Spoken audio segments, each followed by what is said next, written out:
வணக்கம் சார். வணக்கம் சார். எப்படி இருக்கீங்க? நல்லா இருக்கேன். நீங்கள் எப்படி இருக்கீங்க? நல்லா இருக்கேன். இப்போது தமிழ் புத்தாண்டு, பரபாவ தமிழ் புத்தாண்டு, இதை பற்றின ஒரு இன்ட்ரோ மட்டும் கொடுத்துருக்கேன் சார். பரபாவ வருஷம் நம்ம ரெண்டு பேருமே நம்ம ஆற்காடு பஞ்சாங்கம் தான் நம்ம ஃபாலோ பண்ணுறோம். இப்போ ஆற்காடு பஞ்சாங்கம் பிரகாரம் நம்ம பார்த்தோம்னா ராஜா பார்த்தா குரு, மந்திரி செவ்வாய், சேனாதிபதி சந்திரன் வராங்க. ஓகே, பொதுவாக என்ன சொல்கிறாங்க, குரு பகவான்லாம் வர்றதுனால நம்ம கவர்மெண்ட்டில் நிறைய ரூல்ஸ் மாறும்.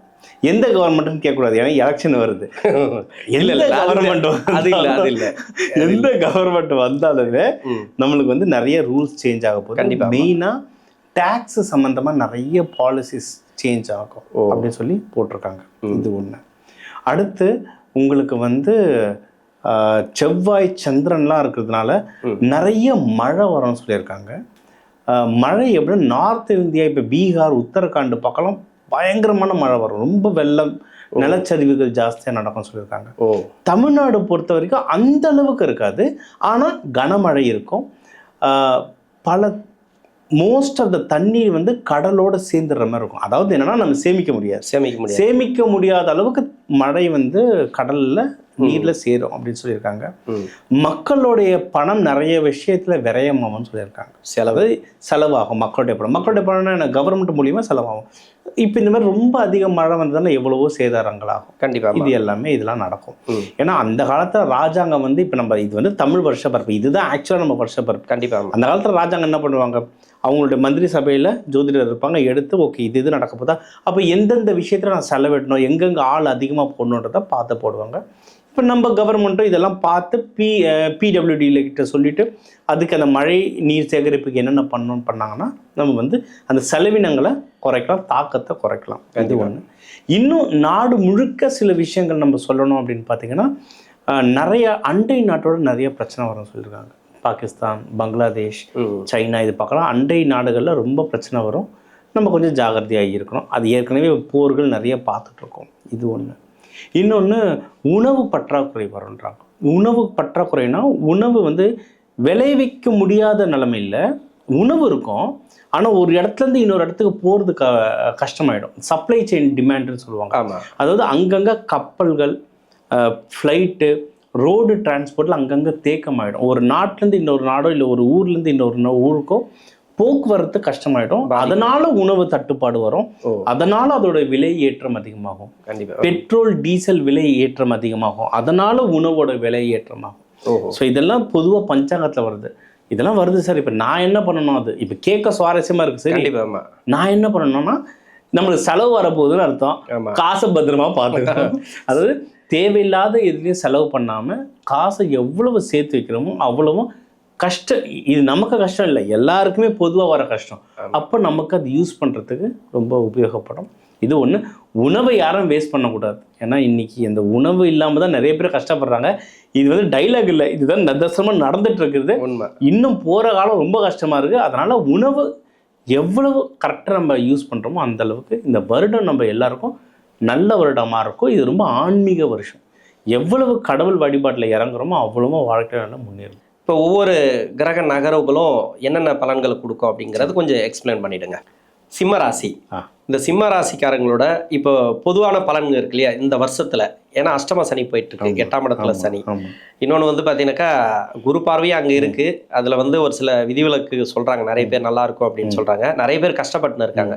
பொதுவாக இந்த ஆண்டு எப்படி இருக்கும் சிம்ம ராசிக்கு? சிம்ம ராசிக்கு அஷ்டம சனி.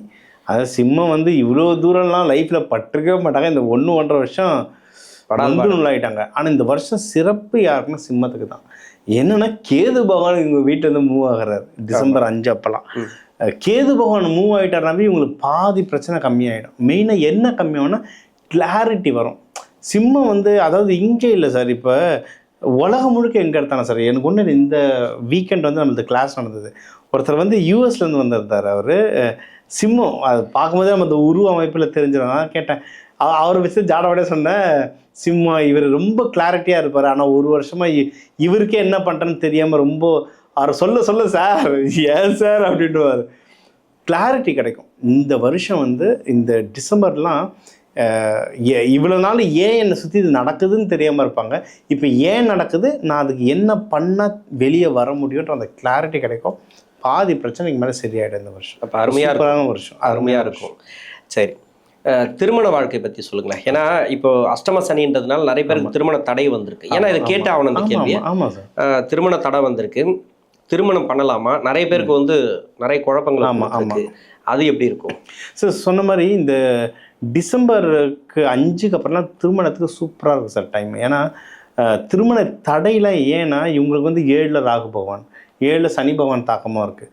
இப்போ இந்த டிசம்பர் 5ல் ராகு பகவான் அதுலேருந்து மூவ் ஆகிடுவார். அதனால் இவங்களுக்கு திருமணத்துக்கு டிசம்பர் இதெல்லாம் சூப்பராக வாய்ப்பு இருக்குது. இப்போதுலேருந்தே ட்ரை பண்ணலாம். இப்போதுலேருந்து ட்ரை பண்ணாங்கன்னா டிசம்பருக்கு அப்புறம்லாம் இவங்களுக்கு கை கூட ஆரம்பிச்சிடும். ஸோ இது ஒன்று. அதே மாதிரி கல்யாணம் ஆனவங்களுக்குள்ளேயே நிறைய இந்த 1-1.5 வருஷத்தில் நிறைய சண்டை சச்சரவு போயிருக்கும். அது எல்லாமே ரெடியூஸ் ஆகும். படிப்படியாக குறையிறது வந்து இவங்க கண் கூட பார்க்கலாம். சிம்மத்திலே எப்படின்னா இவங்களும் லவ் பண்ணுவாங்க, ஆனால் கொஞ்சம் முரட்டுத்தனமாக பண்ணுவாங்க, ரொம்ப ரஃப்பாக பண்ணுவாங்க, கோபமாக காட்டிடுவாங்க. அது சில பேர் ஆப்போசிட்டில் இருக்கவங்க புரிஞ்சுக்கிட்டாங்கன்னா சூப்பர். இந்த 1 வருஷத்தில் நிறைய பேர் புரிஞ்சிருக்க மாட்டாங்க. அப்படி இந்த 1 வருஷத்துலேயும் உங்களை யாராவது லவ் பண்ணி புரிஞ்சு கூட இருக்கிறாங்கன்னா பெரிய விஷயம். கண்ணை மூடிட்டு கல்யாணம் பண்ணுறேங்க. அந்த லவ்வை கல்யாணமாக மாற்றுறதுக்கு சூப்பரான டைமு. தாராளமாக கல்யாணம் பண்ணிடலாம். அதான் புரிதலோடு இருந்தால் கண்டிப்பாக கல்யாணம் பண்ணிடலாம். ஒரு வேலை ஒரு சில பேருக்கு கொஞ்சம் பிரச்சனைகளை கொடுத்துருக்கு சமீப காலமாக, ஒரு 1.5 வருஷம். ஆமாம். அந்த வேலை பற்றி சொல்லுங்களேன், எப்படி இருக்கும்? ஏன்னா சிம்மம் வந்து எப்படின்னா நம்ம வந்து சிம்மம் பொதுவாகவே சிம்மம் வந்து ஒரு நல்ல பொசிஷனில் இருப்பாங்க, ராஜா பொசிஷனில் இருப்பாங்க, கவர்மெண்ட் ஜாப்லாம் நிறைய பேர் இருப்பாங்க. ஆனால் சின்ன படிப்பை வச்சு சின்ன வேலையில் இருந்தால் கூட அவங்க மேனேஜரே இவங்ககிட்ட பேசும்போது பார்த்து பேசுவாங்க. ஏன்னா அந்த கம்பீரம் இருக்கும். சின்ன வேலைக்காரன்னா நினைக்க முடியாது, கம்பீரம் இருக்கும். ஆனால் இந்த 1-1.5 வருஷம் பார்த்தீங்கன்னா யாருமே நம்மளை மதிச்சிருக்க மாட்டாங்க. வரப்போகிறவங்களாம் நம்மளை கிண்டல் பண்ணிட்டு இருப்பாங்க. அந்த மாதிரி ஒரு டல்லான பீரியடாக இருந்தது. இப்போ அப்படியே தலை கீழே மாறும். இப்போ ஒரு 3 வருஷத்துக்கு முன்னாடி எப்படி இருந்தாங்களோ ராஜா மாதிரி, அதேமாரி அப்படியே இப்போ திருப்பி வரும். ஸோ இப்போ வந்து அவங்க வேலையில் ப்ரமோஷனுக்கு சில பேருக்கு வாய்ப்பு இருக்குது. பட் ஸ்டில் அஷ்டம சனி இருக்கிறதுனால ப்ரமோஷன் இல்லைன்னா கூட சேலரி ஹைக் வர்றதுக்கோ, இல்லைனா சார் என் டீமு இல்லை என் ஆஃபீஸில் எனக்கு வந்து வாய்ப்பு இல்லை, பக்கத்து பிரான்ச்சு சூப்பராக வளருது, அங்கே போனால் நான் புடச்சிப்பேன்னா அந்த மாதிரி ட்ரான்ஸ்ஃபர் ஆகிறதுக்குலாம் நிறைய வாய்ப்பு இருக்குது. நம்மளை தேடி வராது, நம்ம அதுக்கு ட்ரை பண்ணோன்னா ஜெயிக்கிறதுக்கு அதிகமான வாய்ப்புகள் இருக்குது. இந்த வருஷத்தில் வருமானம் எப்படி சார் இருக்கும் இவங்களுக்கு? முதலீடு பண்ணுறதுக்கோ இல்லை ஏதோ ஒரு வருமானம், அதாவது வேலை வாய்ப்பு வருமானத்துக்கு சூப்பர் சார். அதை சொன்னேன், இப்போ வேலையில் முன்னேற்றம் வரும் சார். ஒன்று, பிஸ்னஸ் பண்ணுறவங்களுக்கு பிஸ்னஸும் நல்லா வளரும். பெஸ்ட்டு என்னென்னா பிஸ்னஸை ப்ராஃபிட்லாம் சூப்பராக வந்திருக்கும். சார் போன வருஷமே இவங்களுக்கு ப்ராஃபிட்லாம் கையில் நின்று இருக்கும் சார். என்னென்னா ப்ராஃபிட்டோட செலவாயிட்டே இருந்திருக்கும். ஏன்னா இவங்களுக்கு ரெண்டில் சனி பகவான் பார்த்துட்டு இருக்காரு, அதனால் செலவு வரும், ஆனால் ப்ராஃபிட்டும் நல்லா வரும். சரிங்களா? இவங்க செலவை பத்திரமா பார்த்து, அது யாருக்கு கொடுக்குறேன், யார்கிட்ட வாங்குகிறேன், அதை இவங்க வந்து கடன்லாம் கொடுத்துட்டாங்கன்னா, கடன் வாங்கிட்டாங்கன்னா அதை அடைக்கிறதுக்கும் போராடுவாங்க, கடனை கொடுத்துட்டாங்கன்னா அதை திருப்பி வாங்குறதுக்கும் போராடுவாங்க. அந்த காசு வந்து குடுக்கல் வாங்கலை கரெக்டாக வச்சுக்கிட்டாங்கன்னாவே இவங்க ஜெயிச்சிருவாங்க. மற்றபடி பிஸ்னஸ் வந்து சூப்பராகவே நல்லாவே வளரும் சார் இவங்களுக்கு பிஸ்னஸ். அதெல்லாம் சூப்பர். ஓகே, நல்லது. இப்போ 2020 இவங்களுக்கு வந்து ஒரு சில பேருக்கு வந்து தசாபுத்தி பிரச்சனை இருக்கு இல்லையா? அதாவது தசாபுத்தி சரியில்லைனாக்கா இவங்களுக்கு வந்து கடன் பிரச்சனை கொஞ்சம் கொஞ்சமாக ஏறி இருக்கு. இப்போ அஷ்டம சனியில் எந்த பக்கம் போகிறது, கடன் அடையுமா அடையாதா அப்படின்னு ரொம்ப குழப்பத்தை கொடுத்துருக்கு. கடன் கொஞ்சமாவது கம்மியாகுமா, இல்லை கடன் அடையிறதுக்கான வழி அது கொஞ்சம் சொல்லுங்க.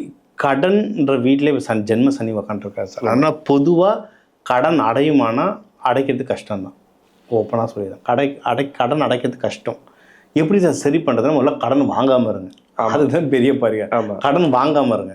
அதை மீறி ஏதோ ஒரு இப்போ ஹாஸ்பிட்டல் எமர்ஜென்சினா வாங்கி தான் ஆகணும். ஸோ வாங்கியாச்சுன்னா அது என்ன பண்ணுறதுன்னு இப்போ சொல்கிறேன். அதுக்கு முன்னாடி மெயினாக சொல்கிறது, யாருக்கும் முதல்ல கடன் கொடுக்காதீங்க. ஏன்னா திருப்பி வாங்குறது கஷ்டமாயிடும். ரொம்ப பிரச்சனை, கடன் கொடுக்காதீங்க. இதுக்கு பரிகாரங்கள்லாம் நிறைய இருக்குது சார். கடன் அடைக்கிறதுக்குன்ட்டு எக்கச்சக்க தானியங்கள் வச்சு நிறைய பரிகாரங்கள் சொல்லுவோம் சார். ஏன்னா இந்த தானியம் தான் சொன்னால் நம்ம கடையில் போய் வாங்கி வச்சு சாமி கும்பிட்டு எனக்கு பணம் அடையலைன்னு வாங்க, அது அப்படி சொல்ல முடியாது. பொதுவாக எதுவுமே புதுன்னு எதுவுமே கிடையாது சார். எல்லாருக்கும் கைரேகை வேறு, எல்லாரும் ஜாதகமும் வேறு.